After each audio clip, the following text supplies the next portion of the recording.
जवाब दे रहे हैं अभी पूर्व पक्ष का अत्रोच्चत है। प्राग विवेक विज्ञानोत्पत्ति है शरेन्द्रिय मन बुद्धि विषय वेदना उपाधि भी अविविक्तम इव जीव से दृष्टिया ज्योति स्वरूपम भवति। विवेक विज्ञान उत्पत्ति से पूर्व काल तक ही केवल रहता है। क्या जो शरीर है, इंद्रियां है, मन है, बुद्धि है, विषय है, इंसजन्य वेदना दुख आदि ये उपाधि भी, इन उपाधियों के द्वारा अविविक्तम इव, जब तक यह जीव अविविक्त के समान रहता, पृथक के समान अपृथक हो जाता है। विविक्त मने पृथक, अविविक्त मने अपृथक हो गया, मैंने तादात्म्य हो रखा है इन उपाधियों के द्वारा। तादात्म्य अध्यासापन्न जब तक रहेगा तब तक ये जीवस्य दृष्टिया ज्योति स्वरूपम भवति, तब इस जीव के अंदर दृष्टित्व जो है, जो ज्योति है, वो उसका अपना स्वरूप हुआ करता है। प्राग विवेक विज्ञान उत्पत्ति है, ये कर दिया। विवेक विज्ञान के उत्पत्ति से पूर्व तक की होगा। उसमें दृष्टांत भी देंगे स्फटिक का कि उपाधियों से जीव की जो दृष्टि आदि ज्योति स्वरूप अविविक्त सा अविविक्तमिव भवति, स्वरूपम अविविक्तमिव भवति, अपृथक के समान हो गया, तादात्म्य अपन हो गया है, समझो। यथा शुद्ध से स्फटिक से स्वाच्छिम शौक्लियंच स्वरूपम प्राग विवेक ग्रहणाद रक्त नीलाद्य उपाधि अविविक्तमिव भवति। जैसा शुद्ध स्फटिक है, उसका स्वभाव है स्वच्छता, शुक्लता, ये सब उसके स्वरूप है। लेकिन प्राग विवेक ग्रहणात, विवेक ग्रहण करने से पूर्व तक रक्त नीलादि उपाधि अभिव्यक्त इव भवति, रक्त नीलादि उपाधियों के द्वारा वो लगता है लाल स्फटिक है। अभिव्यक्त इव अपृथक इव, उन लालादि से अपृथक लाल रंग आदि के साथ अपृथक भाव को प्राप्त हुए के समान दिखाई देता है। ये वही है कि वास्तव में होता नहीं, यदि हो जाए फिर मुश्किल है, फिर कौन दूर करे उसको। यदि वास्तव में स्फटिक लाल रंग का हो गया तो उसको कैसे बदल दोगे, बदल ही नहीं सकेंगे आप, तो क्योंकि उसका स्वरूप कोटि में चला जाएगा वो, इसलिए कहते हैं कि वैसा होता नहीं है। औपाधि की केवल लालिमा होता है, रक्त दिखाई देता है। और प्रमाण जनित विवेक ग्रहणात् तो पराचीन स्फटिक स्वाच्छेन शौक्लेन च स्वेन रूपेण विनिष्पद्यते इत्युच्यते है। और जब प्राग विवेक विज्ञान जैसा भी रहा, लेकिन जब विवेक विज्ञान उत्पन्न हो जाए, प्रमाण से जनित विवेक जब ग्रहण होने लग जाता है, तब क्या होता है, तब कहते कि देखो अनंतर जो स्फटिक था अपने स्वच्छ और शुक्ल रूप से पुनः अभिव्यक्त हो गया, ऐसा लोग कहते हैं। स्वेन रूपेण, अपना जो स्वेन रूप क्या है, स्वाच्छीन शौक्लीन च ग्रहणात् प्राचीन कर, ग्रहण करने के पश्चात, ग्रहण करने से प्राक और ग्रहण करने के पश्चात। वे ग्रहण करने के प्राक जो है गड़बड़ी थी, औपाधि की तादाद में था, और वे ग्रहण करने के पश्चात जो है उसका जो अपना स्फटिक का स्वच्छ शौक लेता वो अपने रूप से वह प्रकाशित हो गया, ऐसा लोग व्यवहार करते हैं। प्रागपित वसन, इसलिए कहते हैं इत्युच्यते, ऐसा लोग कहते हैं। यद्यपि क्या है, प्रागपित वसन, जब उपाधि से तादाद में जापन महसूस हो रहा था, प्रतीत हो रहा था, उस समय में भी वो शुक्ल ही था, लाल नहीं हो गया था। जैसे प्रागपि तथैव सन, प्राग में पहले से भी वो स्वच्छ ही है, शुक्ल ही है, वैसा का वैसा ही है। केवल उपाधि के बीच भ्रांति मात्र था। तथा ठीक उसी प्रकार अब दार्ष्टान में घटाइए, देहाद्युपाद्य अभिव्यक्त सैव सदो जीव से श्रुतिकृतम विवेक विज्ञान शरीरात् समुत्थानम भवदे। इसीलिए शरीर से जो समुत्थान या कहा गया है वह उपाधियों से असंबंध की बात और कुछ नहीं है। देहाद्य उपाधि से अभिव्यक्त जो जीव था उसी को क्या किया, श्रुति से जन्य विवेक विज्ञान हुआ। उस श्रुतिजन्य विवेक विज्ञान, श्रुतिकृत विवेक विज्ञान से क्या हो गया, शरीर से वो समुत्थान हो गया, शरीर से असंबद्ध हो गया। विवेक विज्ञान फलम, उस विवेक विज्ञान फल जैसा लोक व्यवहार हुआ था वह अपने स्वच्छ और शुक्ल और स्वरूप से वापस प्रकट हो गया। उसी प्रकार यहाँ पर विज्ञान विवेक विज्ञान का फलक बता रहे हैं। स्वरूपेण अभिनिष्पत्ति ही केवल आत्मस्वरूपावगति।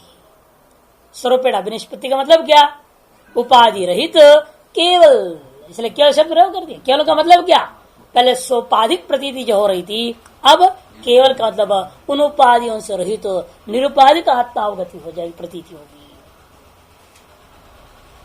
तथा विवेक अविवेक मात्रेण, इसे निष्कर्ष निकला। तथा तस्माद अर्थ में है विवेक अविवेक मात्रेण ही वह आत्मना अशरीरत्वम सशरीरत्वम च, इसलिए विवेक का कारण और अविवेक के कारण मात्र को लेकर के आत्मा में विवेक है तो अशरीरत्व, अविवेक है तो सशरीरत्वम च।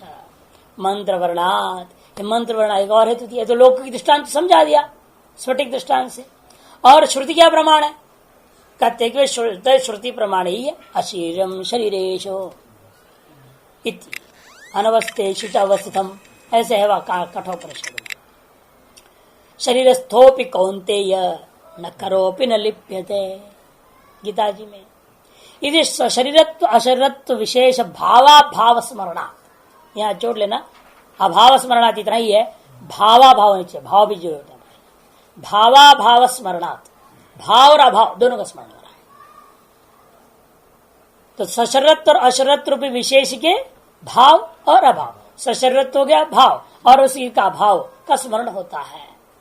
तस्मात् इस निष्कर्ष निचोड़ निकलता है विवेक विज्ञान अभावात अनाविर्भूत स्वरूप सन विवेक विज्ञानात आविर्भूत स्वरूप इत्युच्यते है। आगे ना सूत्र का में पहुंच गए, आविर्भूत स्वरूपस्तु आया था ना सूत्र में, उसमें पहुंच रहे हैं। इसलिए विवेक विज्ञान के अभाव से हमारा अपना जो आत्म स्वरूप था सच्चिदानंद रूप, वो कैसे हो गया था? अनाविर्भूत के समान हो गया था। जैसे स्फटिक का शुक्लत्व अनाविर्भूत होकर के रक्तिमा दिखाई दिया, उसी प्रकार से अपने आत्म स्वरूप अविवेक के कारण से, विवेक विज्ञान के अभाव के कारण से अपना सच्चिदानंद रूप आविर्भूत हुए के समान हो गया और हमें शरीर आदि का धर्म दिखाई देने लगा, सुख दुख आदि। और जैसे ही विवेक विज्ञान हुआ, विवेक विज्ञानात आविर्भूत स्वरूप, उसी आत्मा में कह दिया गया अब आविर्भूत स्वरूप वाला हो गया है। ऐसे व्यवहार मात्र जो भ्रांतिकालीन अज्ञानकालीन जो औपाधिकी धर्म थे, उन्हीं को अपेक्षा करते हुए कह दिया जाता है कि अब ब्रह्म हो गया, अब ब्रह्म था ब्रह्म हो गया, ऐसे व्यवहार हो जाता है। अज्ञानकालीन स्थिति को लेकर व्यवहार मात्र है वो, ये नहीं कि पहले वास्तव में ब्रह्म था, ऐसा अर्थ नहीं करना। न तो अन्य दृश्य आविर्भाव अनाविर्भाव स्वरूप संभवतः स्वरूपत्वादेव, और इस स्वरूप के अंदर आविर्भाव और अनाविर्भाव जो बात है वह जिस प्रकार से अभी बताया गया, इसके अलावा और अन्य किसी प्रक्रिया से किसी और प्रकार से ग्रहण आप कर ही नहीं सकते। यही एकमात्र प्रकार है, इसके आविर्भाव और अनाविर्भाव औपाधिकी मानना ही के अलावा और कोई व्यवस्था दे नहीं सकती। अन्यादृशौ आविर्भाव अनाविर्भाव मैंने तिरोभाव आविर्भाव तिरोभाव स्वरूप से न संभवतः, स्वरूप के अंदर ये संभव नहीं हो सकता। इसके अलावा जिस प्रकार का भी समझाया गया है आविर्भाव और अनाविर्भाव या तिरोभाव, इस प्रक्रिया के अलावा और अन्य कोई दूसरे प्रकार से आप आविर्भाव तिरोभाव के स्वरूप में घटाना चाहें तो नहीं हो सकता। क्यों? स्वरूपत्वादेव हेतु। किसी भी चीज में ले लो, तीसरे हेतु मेरे सामने देना है स्वरूपत्वा। जैसे पृथ्वी है गंधवती है, वो रसवती प्रतीत हुई है आपको, तो कैसे हो जाएगी?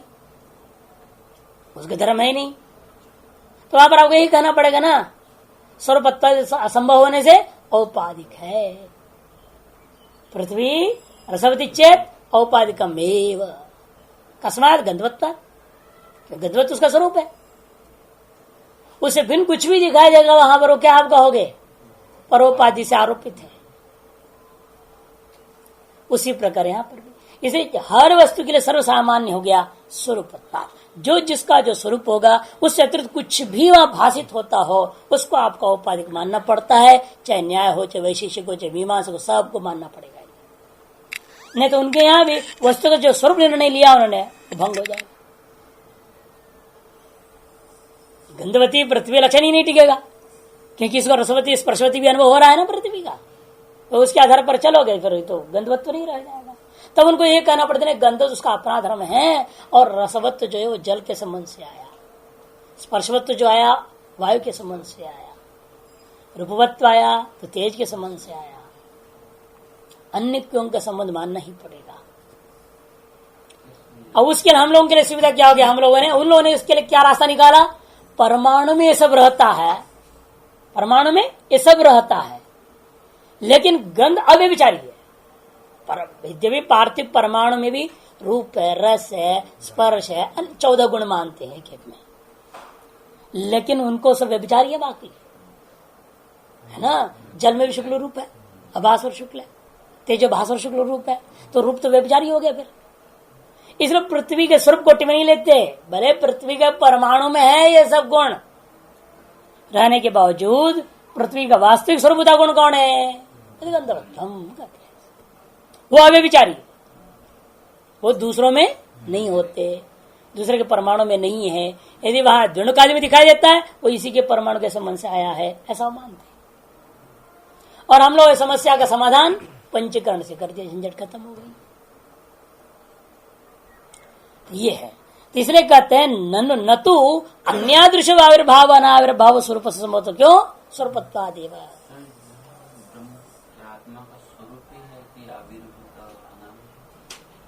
आविर्भाव अनाविर्भाव औपाधिक ही है ना।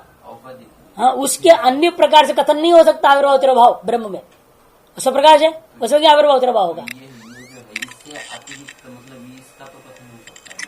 यही कथन तो हो ही रहा है, औपाधिक कथन तो मान ही रहे हैं। तो इससे अतिरिक्त भी औपाधिक कथन क्यों नहीं? इस अतिरिक्त और क्या होगा, और भी तो क्या होगा, जो है उसमें ज्ञान है, अज्ञान है, सुखी है, दुखी, सब आरोपित है। वो सब तो औपाधिक ही है ना। बस यही तो कह रहे हैं, अन्यादृश का मतलब क्या, औपाधिकत्व हेतु छोड़ करके तुम बताओ ना, है कुछ धर्म। आविर्भाव और तिरोभाव का कारण बोल रहे हैं यहाँ, समझ नहीं रहे पंक्ति को। आविर्भाव और तिरोभाव हुआ किसकी वजह से हुई है, उपाधि की वजह से ना। तो इसके अलावा और कोई दूसरा हेतु दो तुम आविर्भाव तिरोभाव का, वो निषेध कर रहे हैं। अन्यादृश आविर्भाव तिरोभाव न संभवतः, मैंने औपाधिक जो बताया गया आविर्भाव तिरोभाव, उसके अलावा दूसरा कोई तरीके से आप आविर्भाव तिरोभाव का वर्णन करके बताइए हमको, कोई नहीं बता सकता। एक ही रास्ता यही है, औपाधिकत्व कहना। चाहे जितने भी लाखों धर्म देखिए वो औपाधिकता से ही आ सकती है, इसके अलावा कोई दूसरी प्रक्रिया हो आविर्भाव तिरोभाव का कारण तुम बता सकते हो तो बताओ, कोई नहीं बता सकता, इसलिए कह दिया न संभव। अन्यादृश इत्यादि एवं मिथ्या ज्ञान कृत एवं, आगे निष्कर्ष दे रहे, मिथ्या ज्ञान कृत एवं जीव परमेश्वर भेदो न वस्तु कृत, इसीलिए मिथ्या ज्ञान कृत ही जीव और परमेश्वर का भेद है, वास्तव जीव परमेश्वर में कोई भेद नहीं। व्योमवत असंगत्व अविशेषात, क्योंकि व्योम के समय असंगत्व जीव में भी है और परमेश्वर में, इसलिए बारंबार हेतु भूय अनुव्याख्या से भी कह रहा है कि जीव में भी असंगत्व दिखा रहा है, तो वो उससे अलग रहा, वही यहां पर रहा, लेकिन उससे संबद्ध नहीं रहा। जो जागृत में था सर्व विषय संबंधी था, वही स्वप्न में आया, लेकिन जागृत का कोई विषय से संबंध नहीं रखता, न उस शरीर से संबंध है, एक अलग शरीर है, अलग वस्तु है, सब अलग। और वहां से सुषुप्ति में गया, वहां भी उनमें से किसी भी चीज को लेके नहीं आया, उनसे असंबद्ध होकर करा, मैंने असंगत तो जीव में सिद्ध कर दिया, ताकि जीव ही ब्रह्म सिद्ध तभी होगा। वह कहते हैं कि व्योमवत असंगत अविशेषात, असंगत जो है जीव में और परमेश्वर में दोनों में समान है। कुतश्चित देव प्रतिपत्तव्यम, पक्षी कहता है भाई यही बोध करनी चाहिए, कैसे आप निर्णय ले लिए।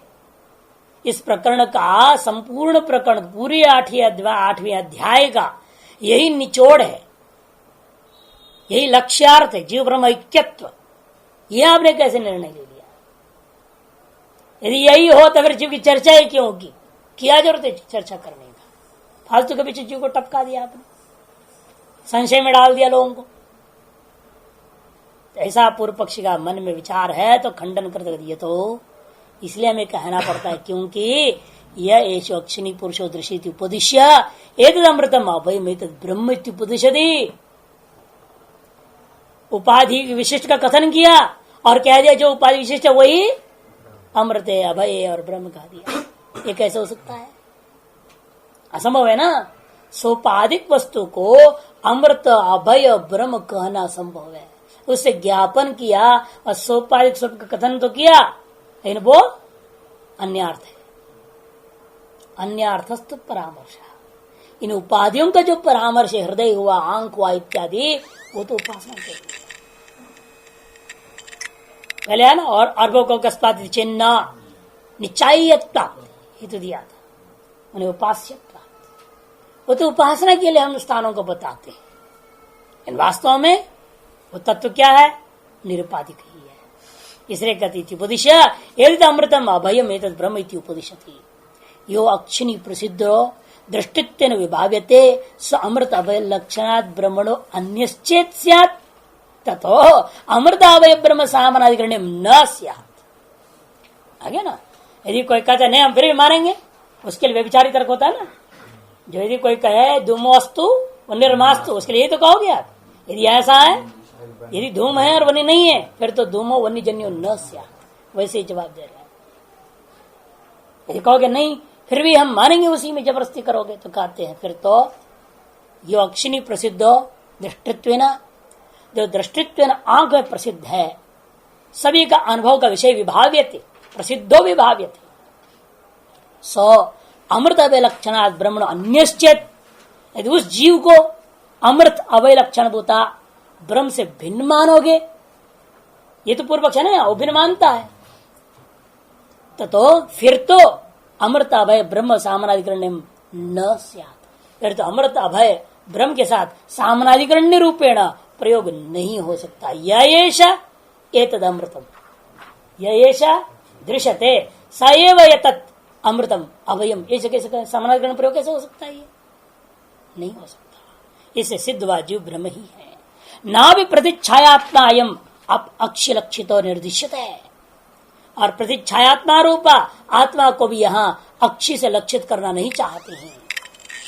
प्रजापति मृषावादित्व प्रसंगा, क्योंकि यदि छायात्मादि का उपदेश दिए होते, जैसे विरोचन ने ग्रहण किया, यदि वही वास्तव में उपदेश करना इष्ट था प्रजापति के द्वारा, फिर तो प्रजापति भी मृषावादी हो जाएगा।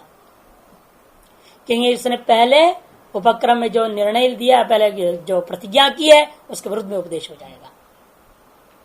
वहां कहा कि मैं उस चीज का उपदेश करूंगा जिसका उपदेश प्राप्त करने के बाद सीधा मोक्ष का मामला है, और अब छात्र को उपदेश दे देगा, फिर तो मिथ्यावादी हो जाएगा वो।